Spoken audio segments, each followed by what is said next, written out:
মা, তোমার এমন অবস্থা কে করলো? বাবা, একটা রাক্ষস মাকড়সা এসেছিল, ওই আমাকে এই অবস্থায় করেছে। আমি ওই রাক্ষস মাকড়সাকে ছাড়ব না। তোমরা কি ওই রাক্ষস মাকড়সাকে দেখেছো? হ্যাঁ,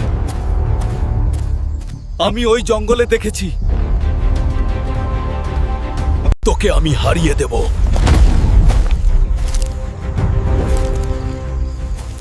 তোকে আমি বন্দি করে নেব। তুই আমাকে হারাতে পারবি না। সবাই লাইক ও সাবস্ক্রাইব করো, তাহলেই আমি ওই রাক্ষস মাকড়সাকে হারাতে পারবো। তোকে আমি হারিয়ে দিচ্ছি।